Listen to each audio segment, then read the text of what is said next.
नमस्कार, सुप्रभात। स्वागत है आप सभी का। आप देख रहे हैं सुबह 7 बजे और मैं हूं आपके साथ प्रीति। आइए एक नजर डाल लेते हैं हेडलाइंस पर।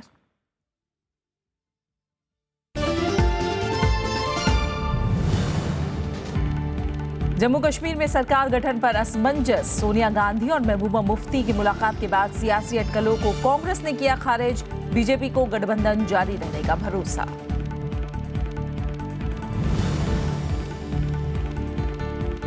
वित्त मंत्री अरुण जेटली का विकास और निवेश पर जोर। कहा, आर्थिक सुधारों की प्रक्रिया रहेगी जारी, राज्यों को करना होगा योगदान।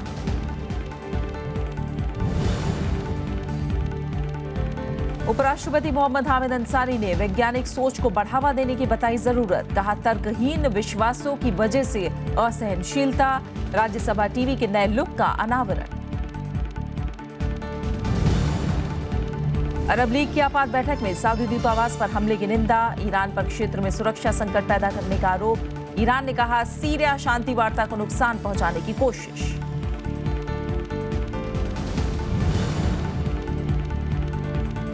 अफगान सुरक्षा बलों के अभियान में 40 तालिबान लड़ाके ढेर। रकवात जिले को मुक्त कराने का दावा। वार्ता बहाली के लिए इस्लामाबाद में आज से 4 देशों की बैठक।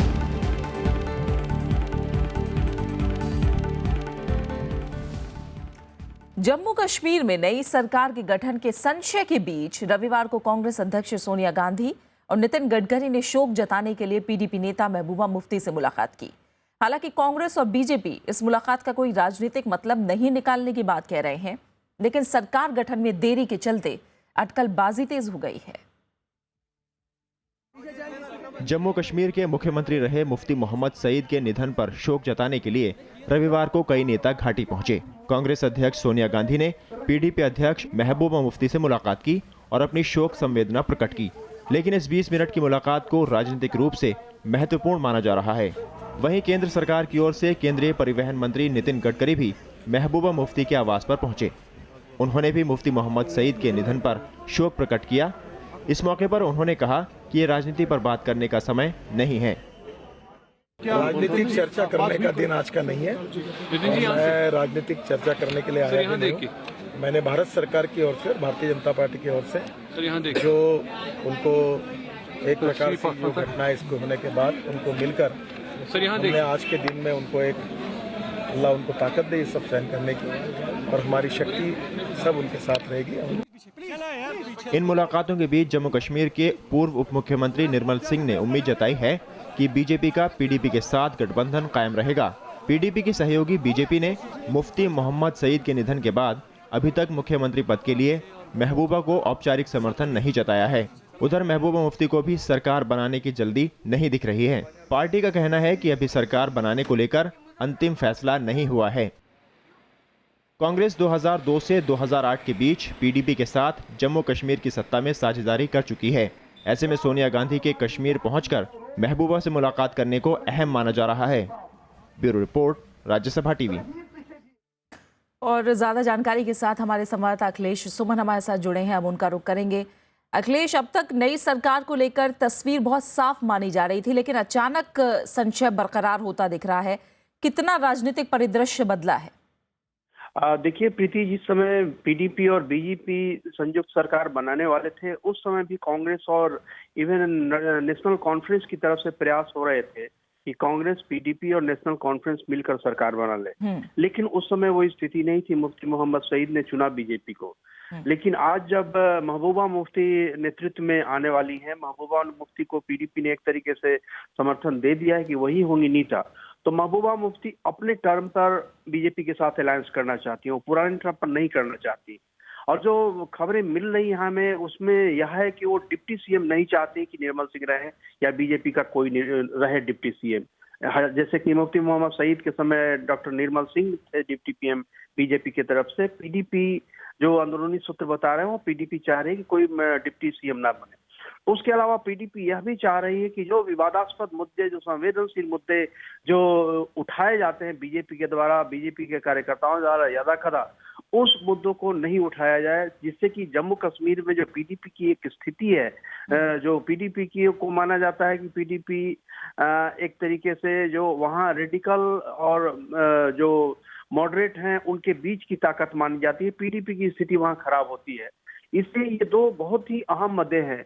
उसके अलावा पीडीपी चाहती है कि अन्य जो महत्वपूर्ण महकमे हैं वो पीडीपी के पास रहे। तो ये 3 मामले हैं जिसके आधार पर पीडीपी अपने को प्रोजेक्ट करना चाहती है बीजेपी के सामने कि अगर आप नहीं तो हमारे सामने और भी विकल्प हैं और हम उन विकल्पों पर भी चर्चा कर सकते हैं, उन विकल्पों में भी प्रयास कर सकते हैं। और कल जब सोनिया गांधी गई तो उसका सीधा संदेश यही था कि सोनिया गांधी के आने के बाद स्थितियां हम पीडीपी चाहे तो बदल सकती है।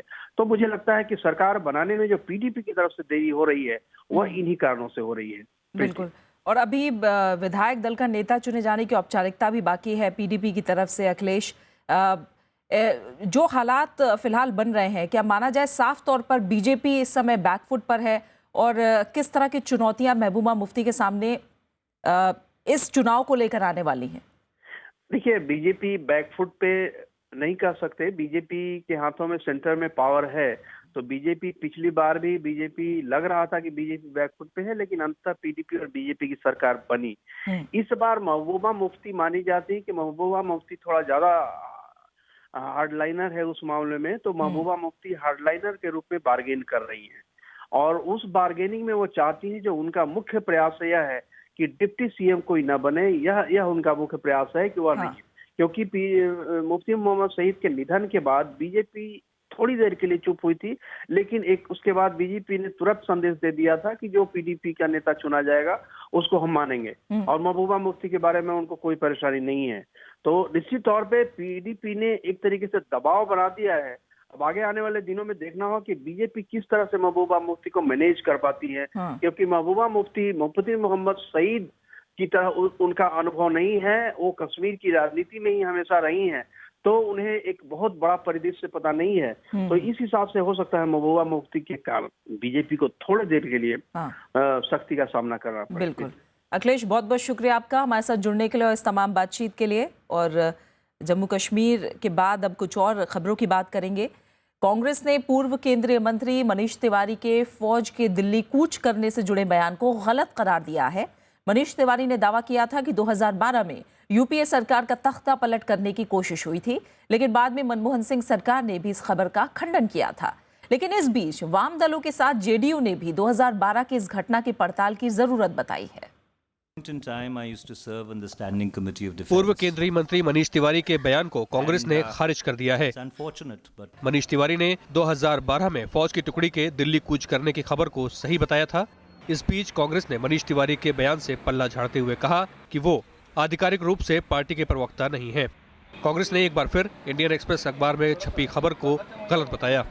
Supposed to have taken place contemporaneously, senior ministers had even then clarified, and I am again clarifying, that there is absolutely no truth in the allegation or the insinuation or the innuendo in respect to which we have heard again today.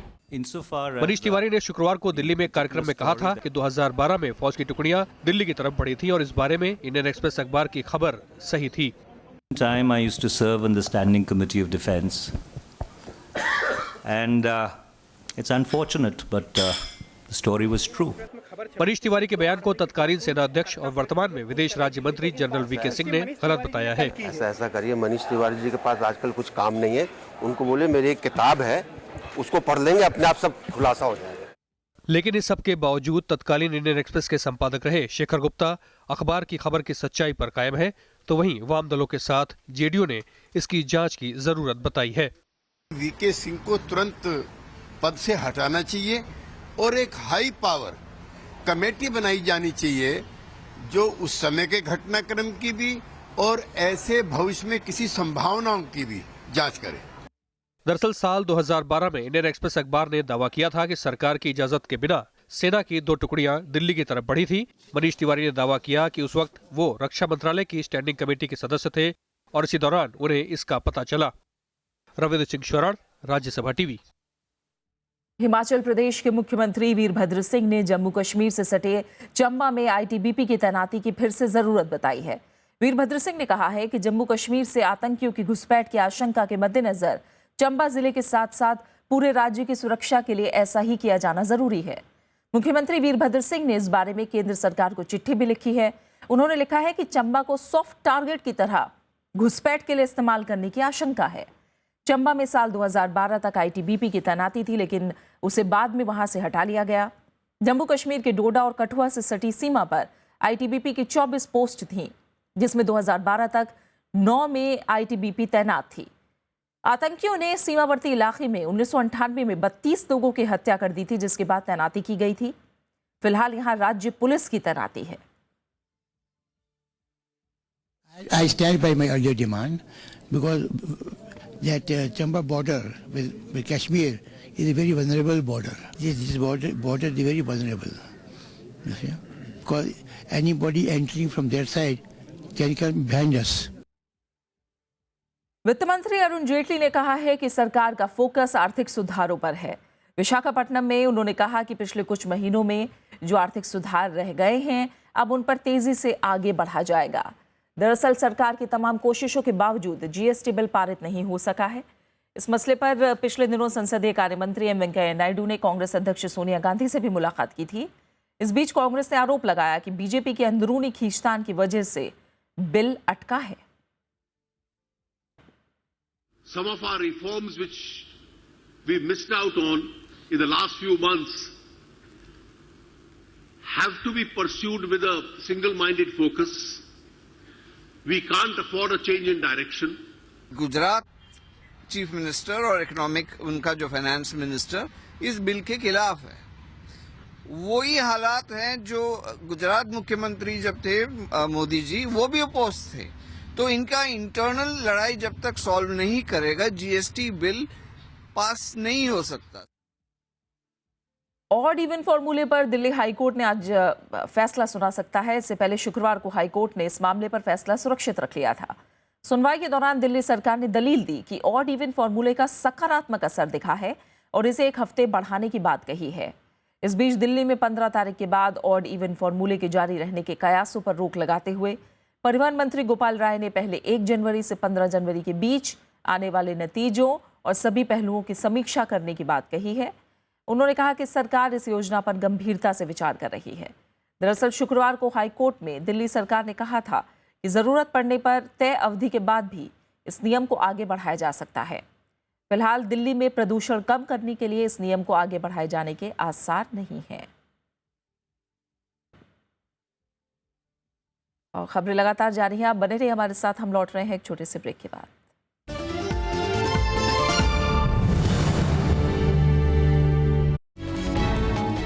आज बात करेंगे कि आखिर पाकिस्तान के साथ क्या हो हमारी विदेश नीति। हर एक बार जब हम 3 कदम आगे जाते हैं, दुर्भाग्यपूर्ण स्थिति से 2 कदम हमें पीछे हटना पड़ता है। वास्तविकता ये है कि पाकिस्तान की भारत नीति पाकिस्तान की फौज बनाती है। सेना के सोच में, अलग अलग उनके खेमों की सोच में भी बदलाव आ सकता है, बशर्ते कि भारत पाकिस्तान के राजनीतिक तौर पे रिश्ते दोनों के बेहतर हों। मुझको लगता है कि सबसे बड़ा आलोचना इस सरकार की विदेश नीति पर यह है कि सैद्धांतिक नहीं है, संदर्भवादी है। नीति ऐसी बनाइए जो एक धारी नहीं हो, 2 धारी।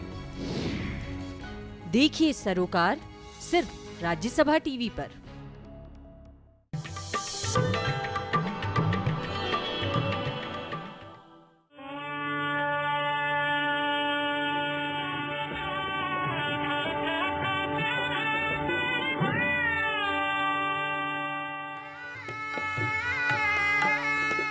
उस्ताद बिस्मिल्लाह खान, महान शहनाई वादक, जिनके नाम है कई उपलब्धियां।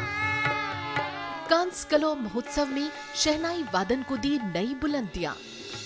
आजादी के पहले जश्न में लाल किले से गूंजी उनकी शहनाई और फिर गणतंत्र दिवस पर भी उस्ताद ने बेमिसाल धुनें सुनाई। भारत रत्न के रूप में उन्हें मिला देश का सबसे बड़ा नागरिक सम्मान।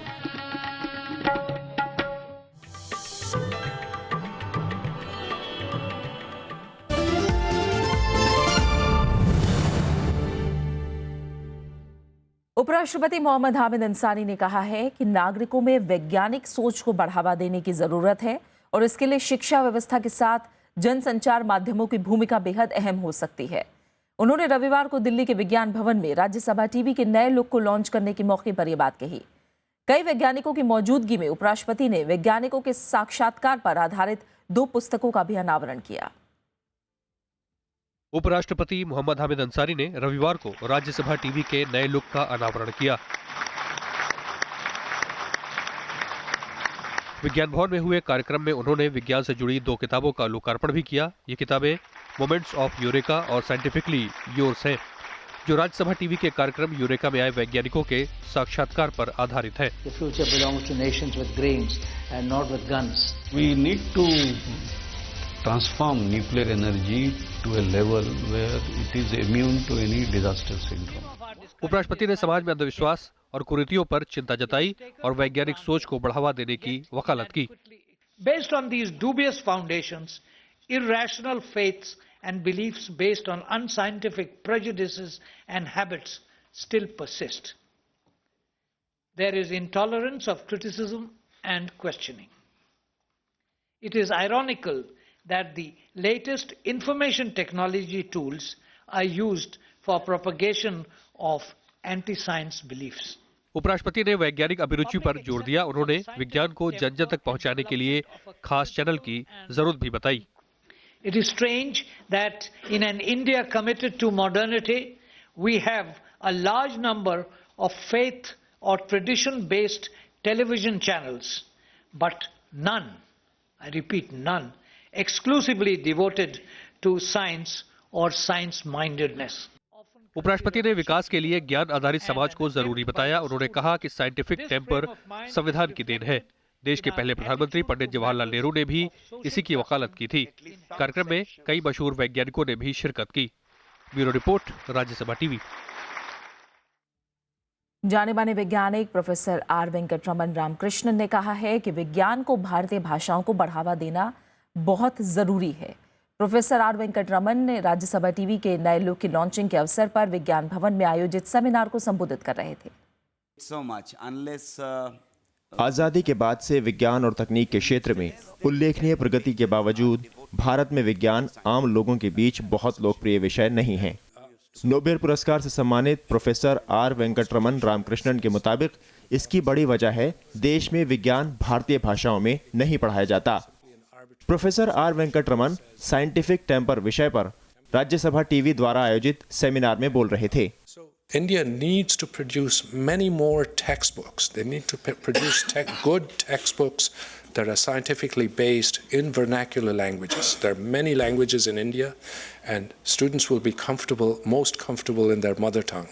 Not all of them are going to belong to the middle classes who can afford to send their children to English medium schools. इस मौके पर प्रोफेसर आर गडकर ने वैज्ञानिक और गैर वैज्ञानिकों के बीच फासला कम करने की बात कही। The method is far more important than the product, because the method is of interest to a much wider group of people than the product is. Seminar को परमाणु ऊर्जा आयोग के पूर्व अध्यक्ष अनिल काकोदकर और जानी मानी वैज्ञानिक प्रोफेसर इंदिरा नाथ ने भी संबोधित किया।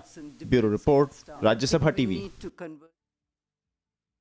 उत्तर कोरिया के हाइड्रोजन बम के सफल परीक्षण के दावे के बाद अब उसके अमेरिका से रिश्ते और तल्ख हो गए हैं। इसी कड़ी में उत्तर कोरिया को एक कड़ा संदेश देने के मकसद से अमेरिका ने अपना बम बरसाने वाला विमान रविवार को दक्षिण कोरिया भेज दिया। यही नहीं, दोनों देशों में एकता दिखाते हुए अमेरिका के इस विमान ने दक्षिण कोरियाई विमानों के साथ उड़ान भी भरी। उत्तर कोरिया को कड़ा संदेश देने के मकसद से रविवार को ये तस्वीरें सामने आईं। अमेरिका और दक्षिण कोरिया की सेनाओं का कहना है कि दक्षिण कोरिया के 2 F-15 और अमेरिका के 2 F-16 विमानों के साथ बम वर्षक B-52 विमान ने ओसान में उड़ान भरी है। अमेरिका ने बम वर्षक B-52 को दक्षिण कोरिया में ही तैनात कर दिया है। रविवार को ये विमान अमेरिका के गुआम स्थित एंडरसन वायुसेना अड्डे से रवाना हुआ और दक्षिण कोरिया के गयोंगी प्रांत में ओसान के आकाशीय क्षेत्र में पहुंच गया। The United States remains steadfast in its commitment to the defense of the Republic of Korea and maintaining the stability on the Korean Peninsula, to include extended deterrence provided by our conventional forces and our nuclear umbrella. B-52 missions reinforce the U.S. commitment to the security of our allies and partners and demonstrate one of the many alliance capabilities available for the defense of the Republic of Korea. वहीं एक ओर जहां उत्तर Korea अपने hydrogen bomb के परीक्षण को सही बता रहा है, तो वहीं दूसरी ओर दक्षिण कोरिया अब अमेरिका के साथ मिलकर आपातकाल जैसी हालातों की तैयारी में जुट गया है। 한미 동맹은 그 어느 때보다 공고하며 특히 한미 연합 공군력은 유사시 긴밀한 정보 공유와 강력하고 정밀한 화력을 바탕으로 적의 도발 의지를 무력화시키겠습니다. दरअसल अमेरिका और उत्तर कोरिया में चल रही तल्खी ने उस वक्त विकराल रूप धारण कर लिया जब 4 दिन पहले उत्तर कोरिया ने हाइड्रोजन बम के सफल परीक्षण का दावा किया। संयुक्त राष्ट्र सुरक्षा परिषद के सभी सदस्यों ने एक सुर में इसकी निंदा की। परिषद ने जल्द ही उत्तरी कोरिया के खिलाफ कदम उठाने की बात कही थी। Bureau report, Rajya Sabha TV. Arab League के विदेश मंत्रियों ने ईरान स्थित सऊदी अरब के दूतावास पर हालिया हमलों की निंदा की है और कहा है कि ईरानी अधिकारी सऊदी दूतावास को सुरक्षा देने में नाकाम रहे। हालांकि सऊदी अरब के विदेश मंत्री ने उम्मीद जताई है कि दोनों देशों के विवाद का असर सीरिया वार्ता पर नहीं पड़ेगा। इधर सीरिया ने संयुक्त राष्ट्र के मध्यस्थ स्टेफन द मिस्तूरा ने तेहरान में ईरानी विदेश मंत्री जवाद जरीफ से मुलाकात की है। सऊदी अरब की पहल पर रविवार को काहिरा में अरब लीग के विदेश मंत्रियों की आपात बैठक बुलाई गई। हालांकि बैठक का एजेंडा ईरान स्थित सऊदी अरब के दूतावासों पर हमला था, लेकिन बैठक में इराक, सीरिया और यमन के हालात छाए रहे। अरब लीग के विदेश मंत्रियों ने तेहरान और मशहद स्थित सऊदी अरब दूतावासों में तोड़-फोड़ के लिए ईरान की निंदा की और चेतावनी दी कि ईरान अरब देशों के अंदरूनी विवादों से दूर रहे।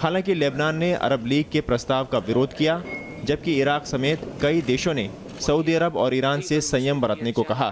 बैठक के बाद सऊदी विदेश मंत्री ने उम्मीद जताई कि ताज़ा विवाद का असर सीरिया वार्ता पर नहीं पड़ेगा।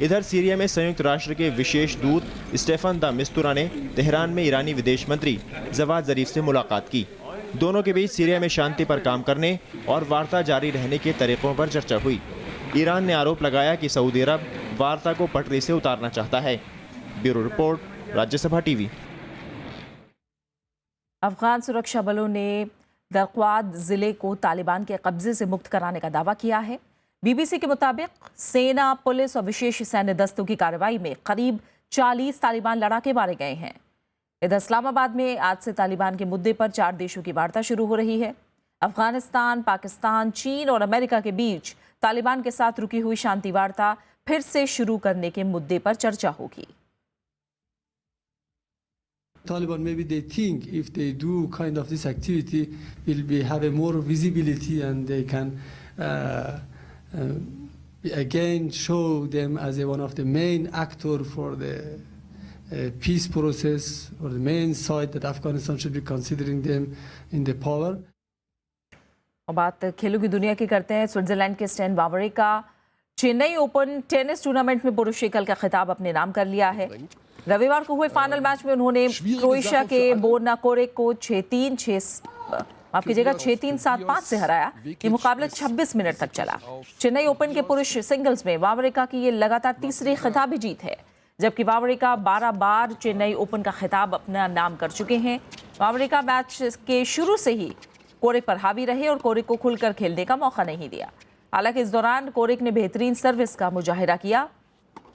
वावरिंका ने फोरहैंड और बैकहैंड का जबरदस्त इस्तेमाल करते हुए जोरदार शॉट्स लगाए।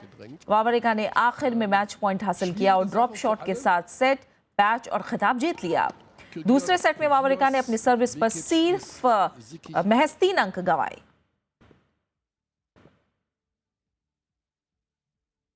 देश के दूसरे प्रधानमंत्री लाल बहादुर शास्त्री की आज पुण्यतिथि है।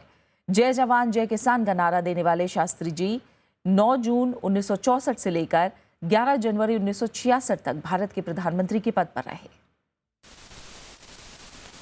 जय जवान जय किसान का नारा देने वाले देश के दूसरे प्रधानमंत्री लाल बहादुर शास्त्री का जन्म 2 अक्टूबर 1904 को उत्तर प्रदेश के मुगल सराय में हुआ था। उनकी हाई स्कूल और उच्च शिक्षा काशी विद्यापीठ में हुई। यहीं से उन्हें शास्त्री की उपाधि मिली। संस्कृत में स्नातक होने के बाद शास्त्री जी भारत सेवक संघ में शामिल हो गए। यहीं से उनका राजनीतिक सफर शुरू हुआ। आजादी के आंदोलन में शास्त्री जी ने सक्रियता से हिस्सा लिया। उन्होंने हमेशा किसानों के हितों की बात की। देश के पहले प्रधानमंत्री पंडित जवाहरलाल नेहरू के मंत्रिमंडल में उन्होंने कई मंत्रालयों में अहम भूमिका निभाई। पंडित जी के निधन के बाद उन्हें देश का प्रधानमंत्री बनाया गया। 1965 में पाकिस्तान हमले के वक्त जय जवान जय किसान का नारा लोगों में एकजुटता की मिसाल बन गया। पाकिस्तान के साथ ताशकंद समझौता उनके कार्यकाल का सबसे अहम फैसला था। इसी समझौते के बाद 11 जनवरी 1966 को उनका निधन हो गया। Bureau report, Rajya Sabha TV. और इसी के साथ फिलहाल इस बुलेटिन में इतना ही। आखिर में एक नजर हेडलाइंस पर। जम्मू कश्मीर में सरकार गठन पर असमंजस, सोनिया गांधी और महबूबा मुफ्ती की मुलाकात के बाद सियासी अटकलों को कांग्रेस ने किया खारिज, बीजेपी को गठबंधन जारी रहने का भरोसा। वित्त मंत्री अरुण जेटली का विकास और निवेश पर जोर, कहा आर्थिक सुधारों की प्रक्रिया रहेगी जारी, राज्यों को करना होगा योगदान। उपराष्ट्रपति मोहम्मद हामिद अंसारी ने वैज्ञानिक सोच को बढ़ावा देने की बताई जरूरत, कहा तर्कहीन विश्वासों की वजह से असहनशीलता, राज्यसभा टीवी के नए लोक का अनावरण। अरब लीग की आपात बैठक में सऊदी दूतावास पर हमले की निंदा, ईरान पर क्षेत्र में सुरक्षा संकट पैदा करने का आरोप, ईरान ने कहा सीरिया शांति वार्ता को नुकसान पहुंचाने की कोशिश।